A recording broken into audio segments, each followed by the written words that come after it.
Welcome to this GDevelop 5 game development stream, and let's start with our development of the game. So last time we made a functions.php file, and inside it we wrote some code, and actually I have myself written some more code into it which I have not yet talked about. So let's do that today. And you may remember that we made all these functions: add user, remove user, and all these, right? So today let's make a new file and save it as, we will save the file as uh, add user data.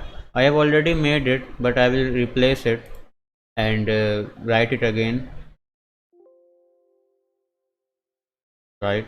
So make a file with the name add user data, and we are simply going to copy this code add user into our add user data file. And we are doing that because I noticed something, and that was that this it was kind of a little bit complicated to make these functions work on from a different file. So there were many steps involved in making it work properly. So although we made all these functions and we tried to keep it modular, uh, we are not going to be doing it this way, but we are going to keep it modular by actually making separate files for doing separate work. So that's why I have made a new file called adduserdata.php, and similarly I will be making files for all these things: remove user for this, a different file for this, different file for this, and so on, different file for each function, right? So that will be easier to manage for us, and we will not have to use any advanced concepts in PHP. And right, so, and because this is a small project, we don't really need lots of advanced features. Last time we had written code till here, and I have explained the hashing. uh, One more thing, we are not going to be storing our email, username, and profile picture in hashed form, right? So, and that is why should we not store that in hash form? And that is because we are using an MD5 hash, and I have read on the internet that MD5 hash is one-way hashing, which means that you can create the hash code of any plain text, but you cannot create the plain text back from the hash code. And if we want to do that, I mean two-way hashing, that is encryption and decryption, then we will have to use an algorithm called AES encryption, and that algorithm requires a key. So we will have to manage a key as well, and that key will be used to encrypt our data and decrypt it as well. But that will be a lot of steps, and it will be a little bit complicated. So we will simply not be hashing our email, username, and profile picture. We will only be hashing the password, right? And if we store them in hash form, email, username, and profile picture, then we will not be able to fetch them and do anything with them, because we will regularly need to fetch the email of the user to send them email, and fetch their username to show them their own username, and to put that username in leaderboards. So we cannot hash it, because MD5 is a one-way hash, and we will not be able to unhash that. That's why let us not store these in hashed form, and we will only be storing the password in hashed form. Let me write a comment here: hashing the password. And let me write a comment here also: opening the connection to the database. And let me write another comment here: uh, preparing preparing and executing the uh, MySQL query on the database. So it is a good practice to write comments wherever necessary. And here I can just type uh, relaying relaying the response to the client, right? That's it. So we are actually going to copy this whole code. Along with this, I think I already explained what this is doing, right? So first of all, in this file, let us first make start our PHP tags, right, like this. And let me now you have to include our config.php. So last time I did it this way, you may remember, but this time I have changed it. I have changed it to require once, and that is because this works better because we only need the config files to be included once in our program, and that can also work, but this is just kind of a little bit better I found on the internet. So I'm going to be writing this way. It doesn't make a lot of difference, but since this is the convention, so we are going to follow it. Require once this config.php is the file where we have stored our passwords and database name and host name, right? And you know what this is, so we'll copy this also. This is the response variable which we'll be using to store the response. Just copy the comment also, paste it. And I didn't tell you about this set of statements, and these set of statements is used to uh, tell our web app that we want to see errors and warnings, because while we are developing the app we may encounter lots of errors or warnings, and we want to resolve them. Normally what happens is that PHP does not give any error or any warning. We have to tell PHP specifically that yes, give me all the errors and all the warnings. So this set of statement does exactly that.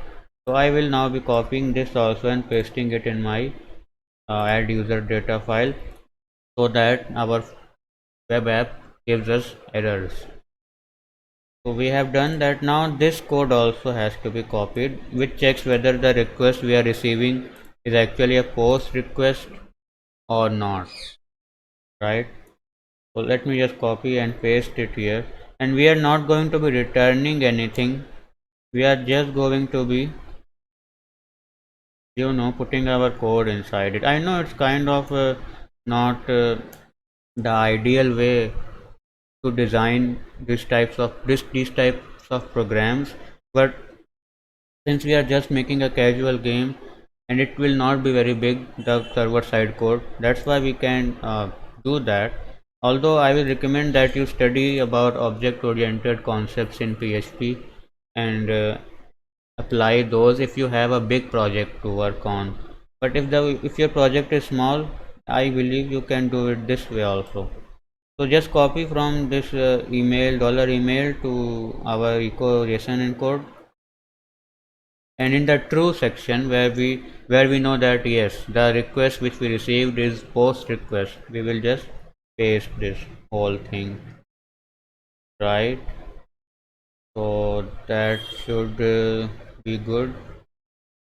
And in the else part we will be pasting this else. Just copy this and paste it, and yeah, so it's looking okay, nothing very crazy, right?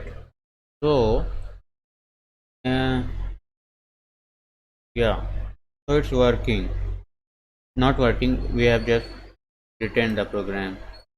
And last time I no, not last time, I have also inserted this statement.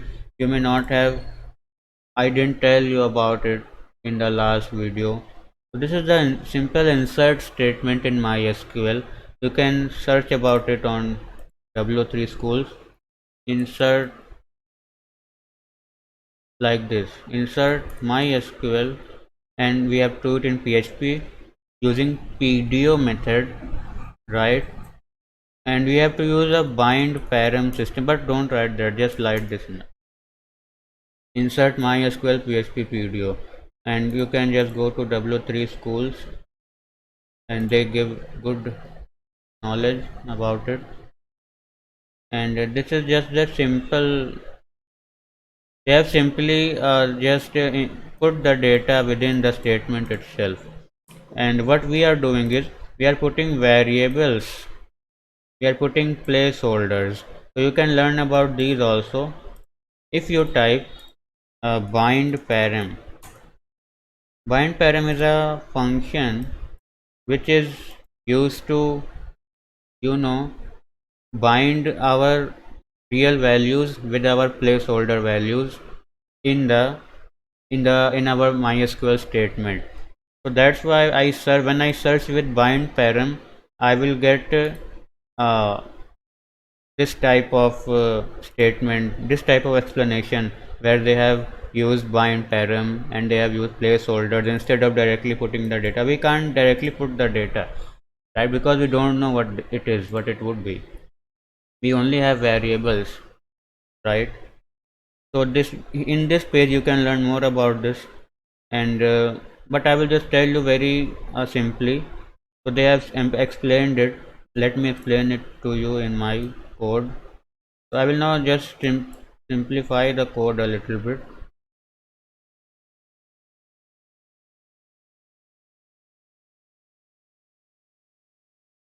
Yeah.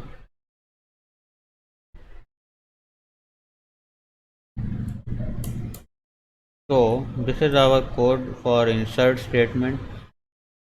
Last time we saw how to create statement. This is a statement variable, and we are using the connection variable to uh, prepare a statement, right? We have already opened the connection, defined the connection variable, and it is a new connection to our database. That's okay. So now insert into users, email, password, username, profile picture. So we are only inserting, we are inserting a new record in our database, but we are inserting only these four columns. We are specifying the values of only these four columns. There are many columns, but they will not be given any value right now in this phase. So email, password, username, profile picture, we have these words, these names should be the same name which we have written in our MySQL table. They should not be different, otherwise it will not work. This email, password, username, profile picture should be exactly the same as mentioned in our tables. And then values, and then the values which we are storing inside these are going to be email, colon email. This is just a placeholder. Colon email, colon password, colon username, colon profile picture, and these are nothing but placeholders. And now in the second line we are binding statement arrow bind param colon email. We are binding colon email placeholder to our dollar email variable. So the value inside our dollar email variable will be stored inside our placeholder colon email, right? So that's what these four lines are doing for all the four placeholders, right? And then we are executing the statement stmt arrow execute, and execute function returns true when it has successfully executed. So if it is true, we will put a message in our response variable that record inserted, and if it is not true, then we will put the message record not inserted, and then we will echo that message by encoding it into JSON form. So dollar response is just a variable, and message is just a field inside the variable. So uh, in order to send it to some client, we need to encode it into JSON data, JSON type of data, right? Because That is the standard format for sharing data between two hosts. JSON format. XML is also there and JSON is also there. We are using JSON, right? And why can't we just do this? We are encoding our response variable into JSON format before sending it, before echoing it to the client. Whatever is echoed reaches the client. So that's you should. I think that's what you should remember. Whatever you will echo will be sent to the client, right? And the client will see whatever you have echoed. It's always some data, but they will see it in their you know HTML weaver. In whatever application they are weaving their HTML data, echo will send HTML data. Whatever data you will be sending in a client server type of arrangement, it will be HTML data, most likely HTML data, right? If you are making a server and you have some clients, then you will be sending and receiving HTML data, right? I guess, yeah, that's what you will be doing. And so what if we just echo like this? I don't know what will happen, but we will try that also, but not right now. Let us first test our code. So we have written this code, right? And now we need to see if there are any errors in it. A very good way to check that is this website called PHP Code Checker,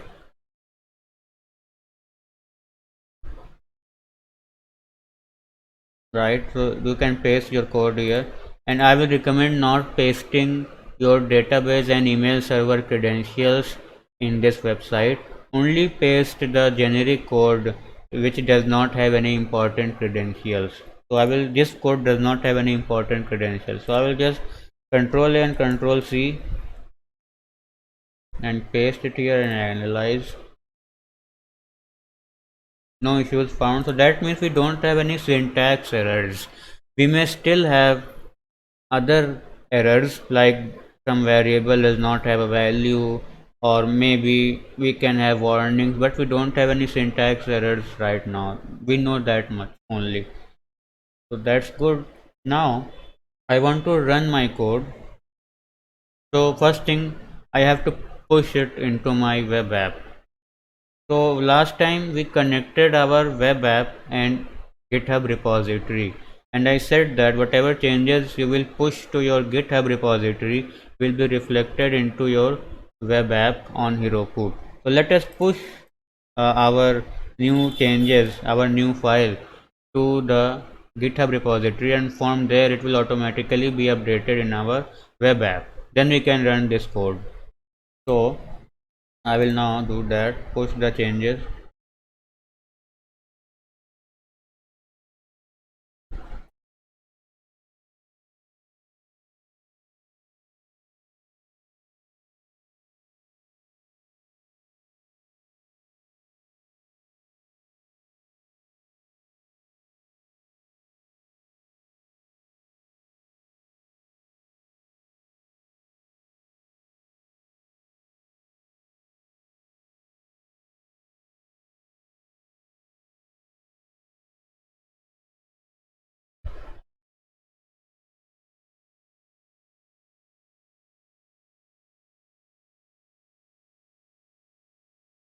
So we have sent our changes, pushed our changes to our GitHub, and soon they will be soon. I mean, it takes 10 to 15 seconds to be updated in the Heroku web app.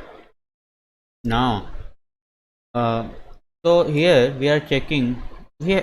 Basically we have to send a request to the server, to this page, to this page. This page will stay in our server.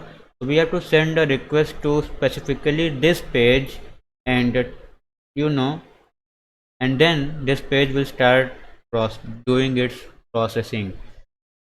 So how do you send data to a server without first actually programming the interface? We can do it by actually going inside the game. Then we will have to make the entire interface and then send the data from the game and receive the data in the game, then make something to display that data. That will take a lot of time. We cannot do that while testing our server. Otherwise we will have to test two things, right? We have to test our game interface also, game client, and we will also have to test our server code. There will be a lot of testing involved and we will get very confused doing that. So I want a way to send request to my server without first programming my client. I don't want to develop the interface of my client right now. I just want to simply send some data to my server. How can we do that? There is a software, free software called Postman software. Postman. Just type Postman software and this is the website postman.com. Software Postman. You should download it, and after downloading it, you should open it, and you will see something like this Postman app. I have it already installed, and you can use this app to send requests to servers. You can send GET requests, you can send post, you can send many other types of requests to servers. So now I was already trying to send some requests to my server. So you have this, I already have this written, but I will do it again. I will now close this, and now you must also be able to see something like this. And so this is a new tab. If you are not able to see the new tab, you can just click on press to create a new tab, and in this new tab we will now create our request. First thing which we have to ensure is that we are sending a post request. So from this drop down, select post, and you enter request URL to which server and to exactly to which page, which script we want to send our request to. We want to send our request to our add user data.php script. So, in our server name, we know that it is soul hunter downtown.herokuapp.com. You can get the name by going into your Heroku ID, and there you can just select the app from the list.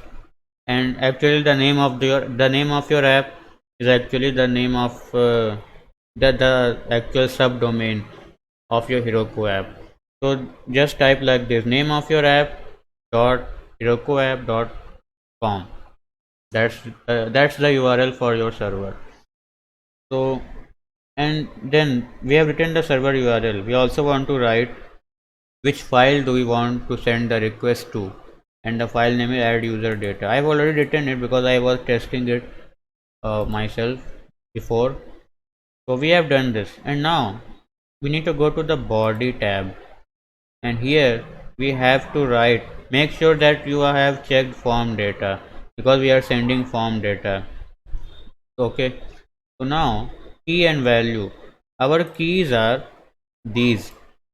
We are receiving these variables from the post request, right?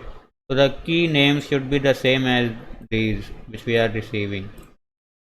So let's type that email, and then email I will just type some gibberish, and then there was password. You can choose any order. I will just type some gibberish, and then you have to write username, some gibberish again, and then you have to write profile picture, bunny picture. Okay, we have our 4 keys, and these are the same keys which are here, same variables which we are receiving using our post statement, right? So now you can send the request. Let me now send it and see if we have some issues with the request or not. So I clicked on send to send the request, and now it says that message record inserted. It also says me a warning that creating default object from empty value in line 29. Yeah, this is an empty object, so it's okay. You can just ignore this. Creating default object from empty value in this. It's okay. You can just ignore that because it's working anyway. But uh, you should pay attention to these warnings. But basically, we can see that record inserted has been written. So that means that our execute statement, which was here, ran properly. So now, if we open our database now, we will be able to see a new record in the database. So let me now open the database. I will now close Postman, and I will now open MySQL Workbench.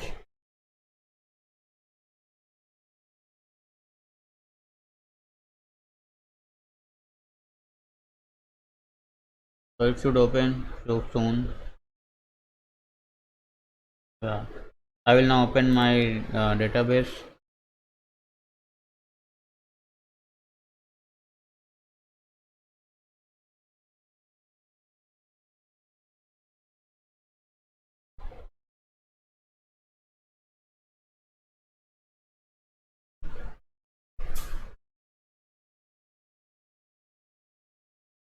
So now let me first type use statement.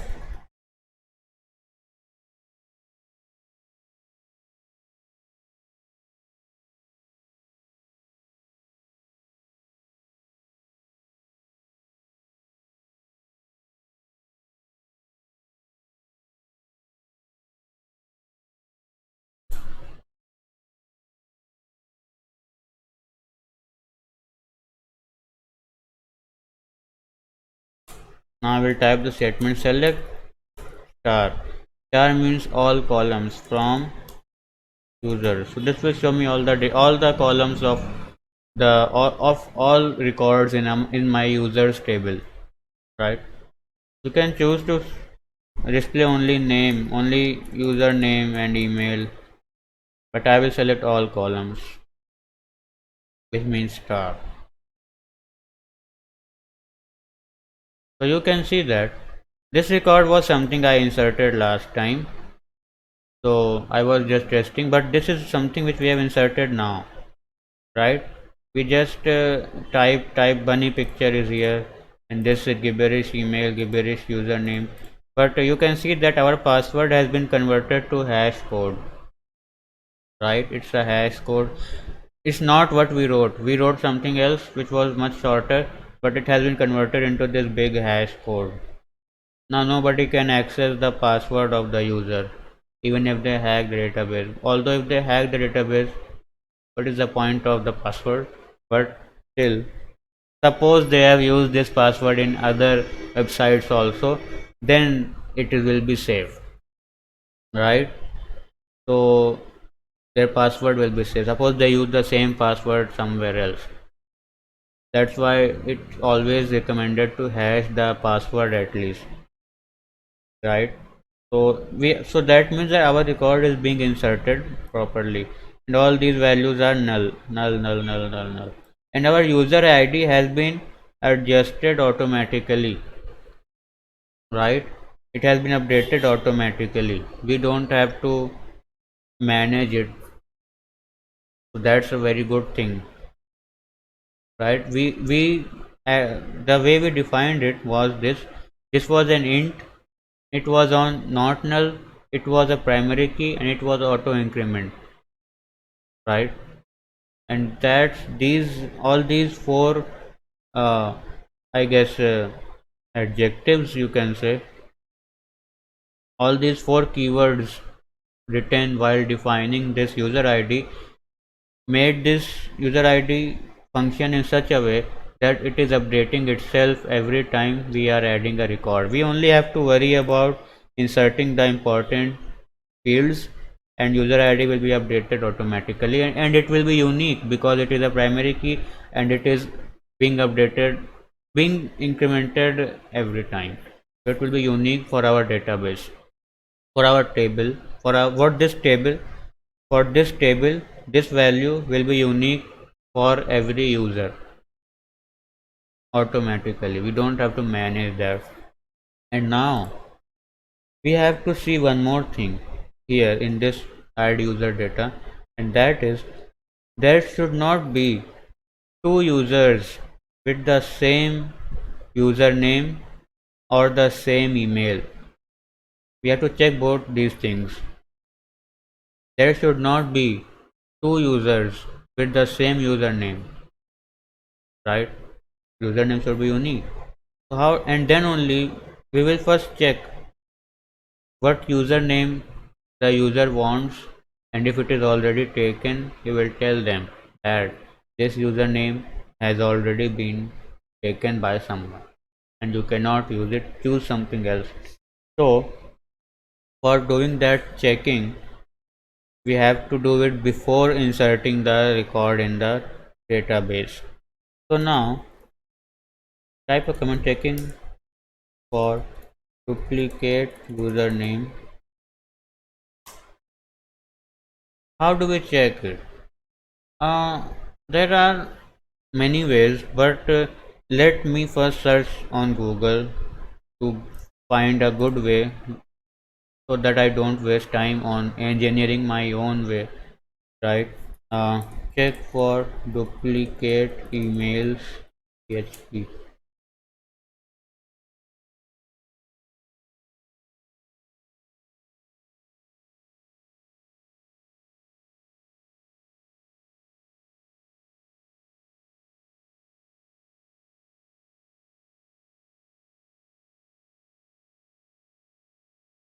Type PDO also so that we get results related to PDO. We can understand it ourselves also. Suppose we select star from users where email is equal to username is equal to the username which is in our variable which we received from the post request, and if we get even one record, then that means that there is a username with the same there is a user with the same username. So then we have to tell the user who is making the new record that username is already taken. So let's do it that way only.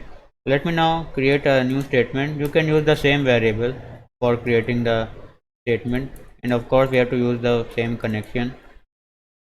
And I will just type wait select select star from users where username is equal to the username which we will be uh, receiving. So I put a placeholder here, and then I have to bind the parent, bind the placeholder to my variable username, and variable is username, right? That's good.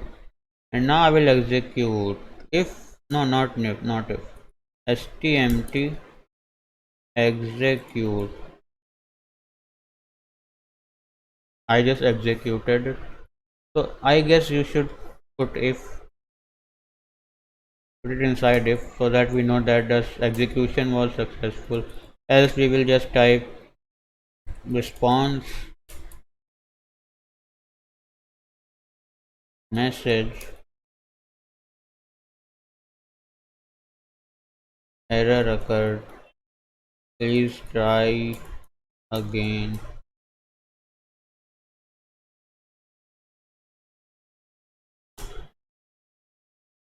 right? And here we have to check the number of rows returned from the select statement. So I will just go and see if the number of rows, how what is the command for getting the number of rows. Number of rows PHP PDO,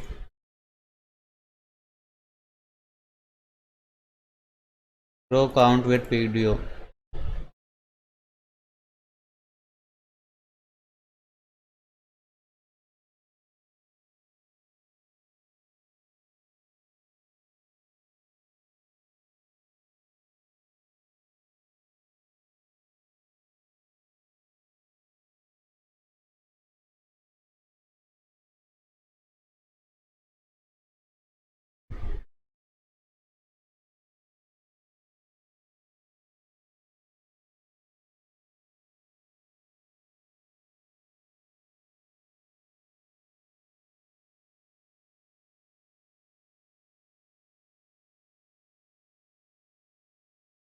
uh, they say that this does not work with uh, MySQL. Hmm.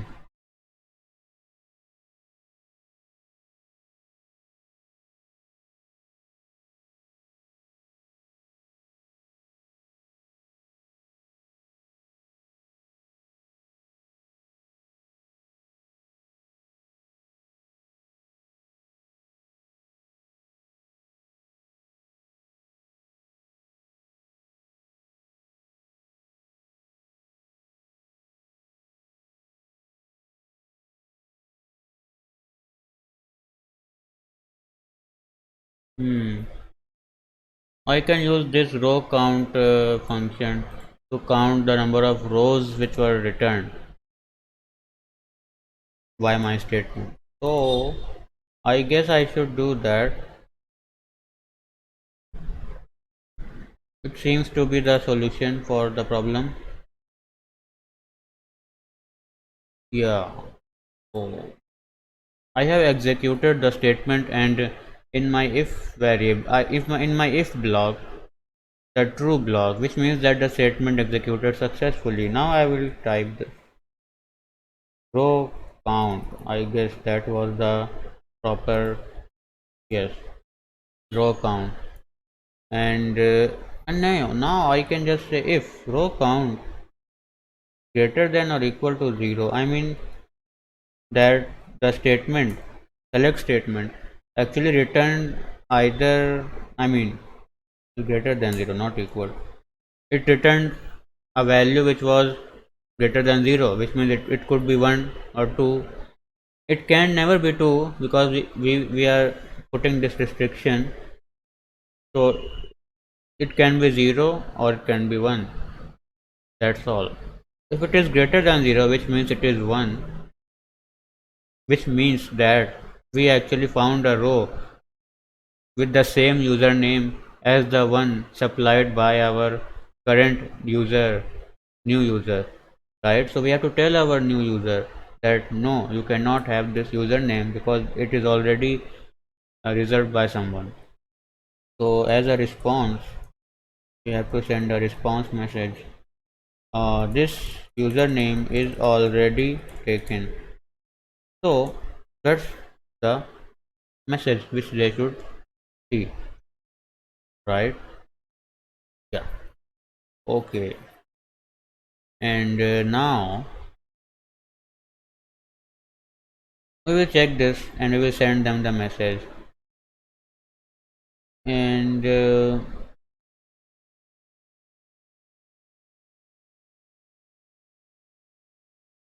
if it is not true, if we actually did not find, you know, any user with the same username, then we will have to check the email. Is the email they are supplying to us already taken? Has it already been taken? And this can be a little bit complicated, not much, but a little bit. And let's do that. We have to actually, and I want here a new variable. It will be called no duplicates found.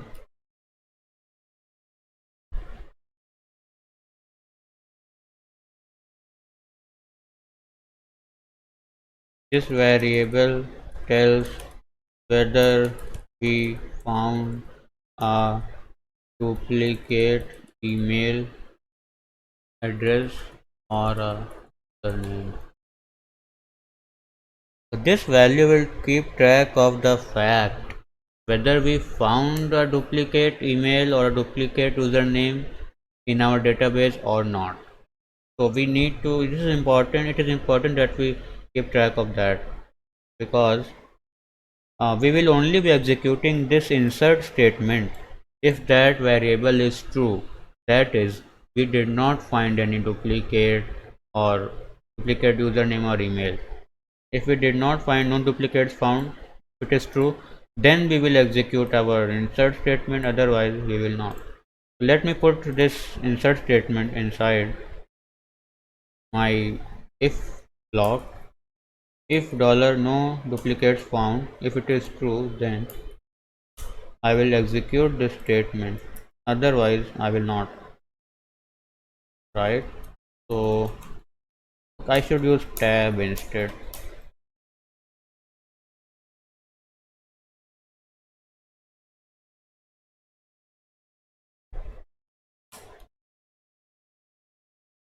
Right, so that's looking okay.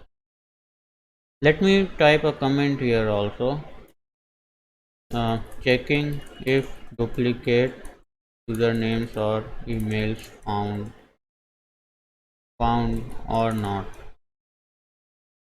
So by default this variable is true. It will become false here.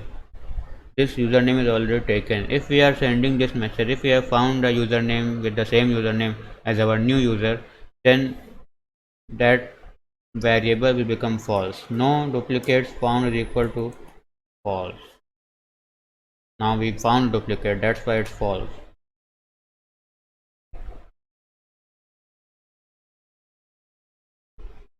And if error occurred while executing, then also uh, while executing that command, then also we should not execute this. I mean that if some error occurred while checking the number of the duplicates, then also we don't know whether a duplicate was found or not. So it is an ambiguous situation because our statement for checking didn't run.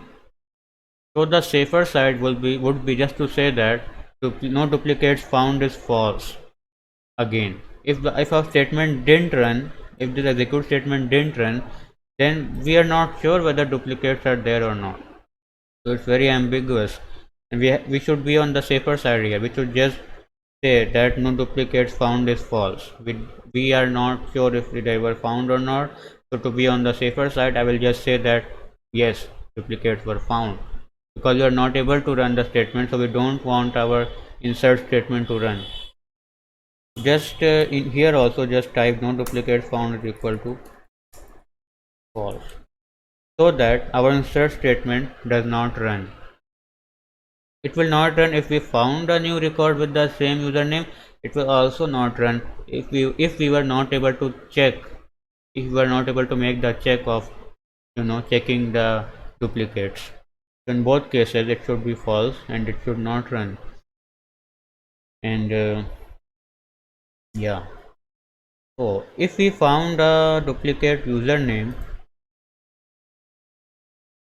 right? So okay, we found it, that's cool, okay, fine. Then we also have to make the check. I mean, if we didn't find it, if we didn't find a duplicate username, then no duplicates found is equal to true. Or we can just leave it, not do anything, because by default it is true, right? Yeah. Suppose we did not find a duplicate username. We also have to check for duplicate email address, right? So the same thing will happen. Uh, but every time we have to check for both. I will not put an else here. I will start a new statement, and I will type the comment checking for duplicate email. So this way it will be more clear where we are doing what. I could have done it. I could have nested the code for email duplicate email checking inside here only, but it would have made everything very hard to understand and hard to fix later. So I've just copied this code and pasted it for in the duplicate email section, and instead of username I will now be checking for email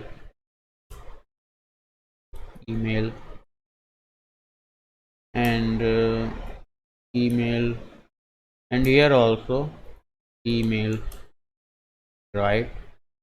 Row count, if we found a record with the same email, then this row count will be 1, right? it will not be 0. So if it is greater than 0, this means that this email is already taken and no duplicate found is false. So then also our uh, insert statement, this is insert statement will not run. However, there is one uh, you know complication with emails. That is, what if someone else registered your email and put it in our database? Although they will not be able to verify it, but they will be still be able to just put it in the database. And all we are checking right now is that whether that email is present or not. We are not checking whether that email is present and it has been verified. So we have to check both the things, whether the email which the user is uh, sending to us is registered and it is verified. If both of these things have happened, this means that that email really belonged to our user, or that user really had authority over that email if it is verified. And that's where our valid field comes into picture. Valid, you see, we have two fields for validation and valid. Whoever will Whichever user will be able to verify their emails, their valid field will become 1. Otherwise, that valid field should be 0. So by default, our valid field is null. That should not be the case. So to fix that, I will be typing an alter command. Alter table.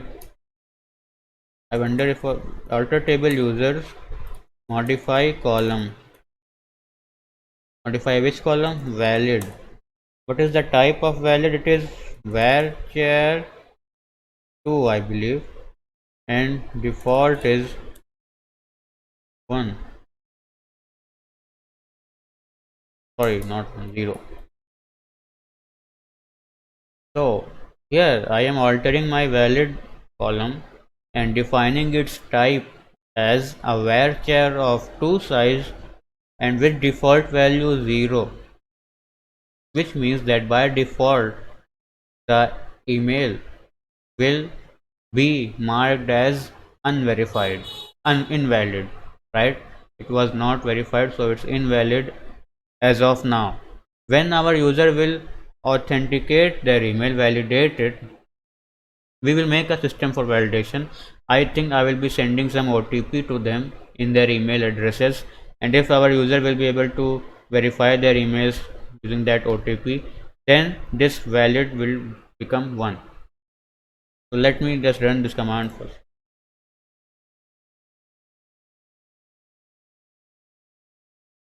So our command ran, and now if any new record we will insert, then it will keep the valid field as 0 by default. That's good. So let me now remove that. Now again back to our code. I said that we have to check whether that email is present or not, and if it has been validated. Both things we have to check, and where this is equal to this, email is equal to our placeholder email, and valid is equal to 1. Sorry, 1. That's it. I believe this should work.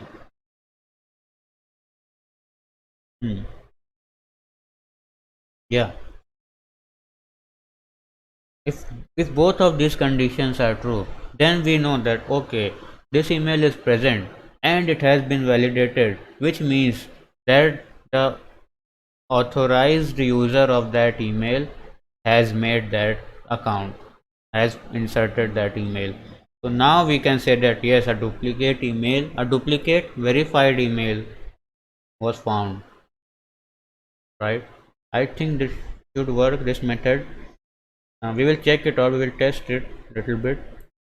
And so in any case, if we find a username or if we find a duplicate email, in both these cases, don't duplicate. In both these cases, our insert statement will not run, right? So that's good. And just one more thing, I want to append something. This username is already taken. I am writing it in my response message, and here I just want to append it to my response message. I wonder how to append. I wonder if this is the command to append. Let me check the PHP command for string appending strings. Append string PHP.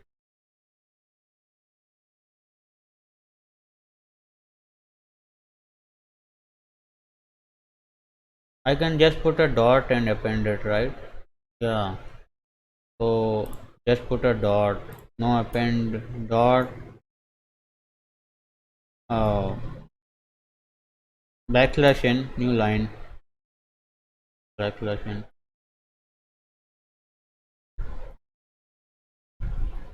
Uh, this email is already taken.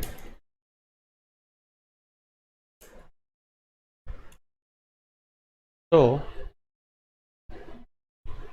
because I want to just if username and both of these are same, then I want to tell the user straight away in one message that your username is already taken and your email is also already taken if both of them happen, right?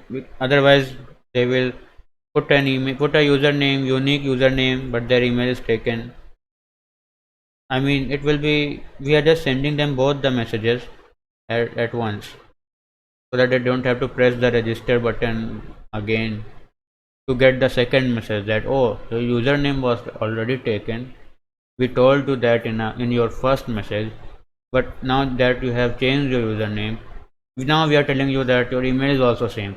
So that will be kind of frustrating. So we are going to send both the messages in one statement, in one request.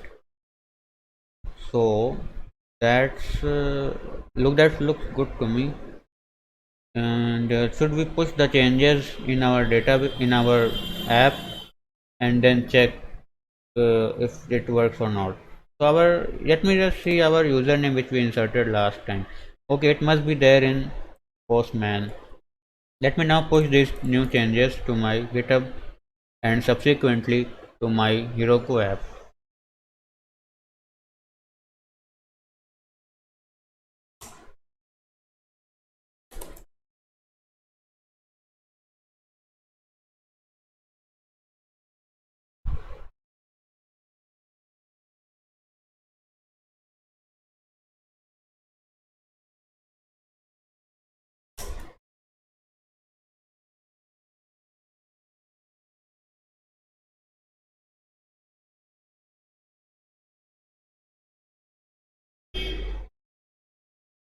Now I'll open Postman.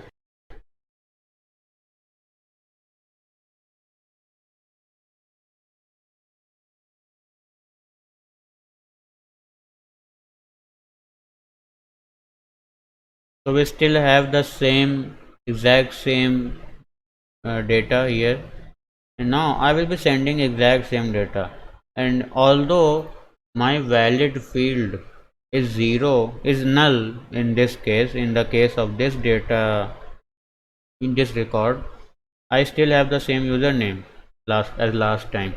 So if I send this request to my server, to my script, it should tell me that username is already taken. That's what it should tell me, right? And so let's try that.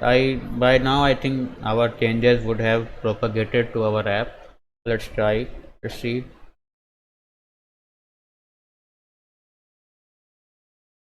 Okay, you can see the statement. This username is already taken. So that means that our script is working, and so that's good. But now let us add our data and see if it is making the valid field 0 by default or not. I will change the email a little bit. I changed it, and I will change the username. I will just write something which I can recognize. So I will write bunny user because his picture is bunny picture. bunnyuser@gmail.com. Bunny user. So it's a bunny user username, bunny picture, and bunny user@gmail.com. And his password is bunny password. Bunny password. Okay. So I will be inserting bunny now in my database, and it should insert properly because we have unique username, we have unique email, right? So let's send it. So record inserted. Let's check whether the record was already actually inserted or not. Select star from users.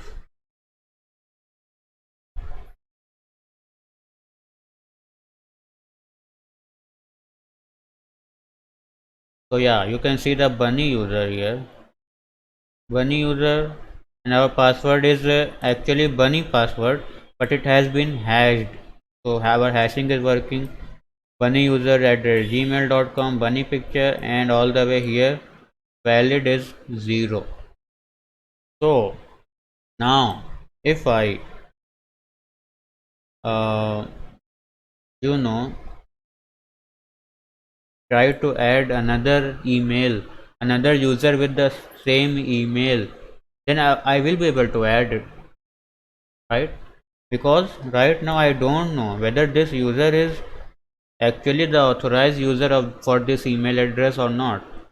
They will be the authorized user if they will be able to tell me some OTP which we will send to them next time. In the next video, I will now close this. So so I think for this video, this much is enough. In the next video, we will be sending an OTP to our user's email address, and then we will be asking the user to enter that OTP, right, somewhere, and then we will be using that OTP to verify uh, whether this user actually has authority over this email or not. And when we have verified that, we will change their valid to 1, right? That should work. We will do it in the next video next time. So if you are enjoying this stream, kindly join me next time as well. Thank you for watching.